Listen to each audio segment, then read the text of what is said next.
How to create workflow in Slack. To start, type Slack workflow in Google and then click slack.com. So in here we'll going to start.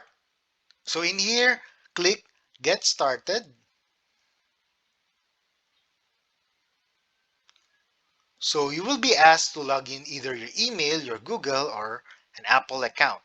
So click continue with Google and sign in your Google account. Click on continue to sign in to Slack and then create workspace. So in here, you'll be asked for the company name. So key in your company name and then click next. Click next.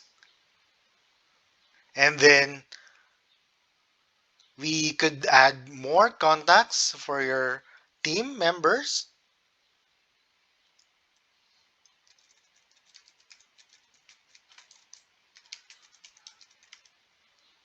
And click on next. So type any project that you want.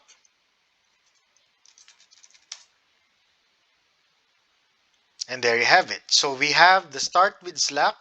So in here, you will see the different ways on how to use the Slack.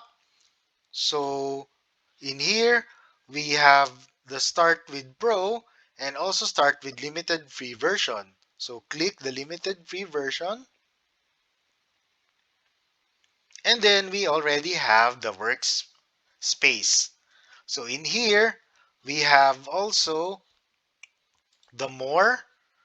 So in more, we have also the automation. So click automation.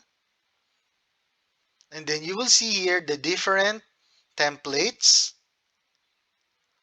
So for example, you want to add the new workflow. So click new workflow.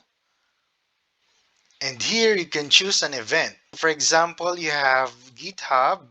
And then when a pull request is merged in a repository. So in here, you need to connect to GitHub account and then sign in your account. And then we could add some steps. So after signing in to your GitHub account, you will be able to start the workflow. And that's it. That's how to create a workflow.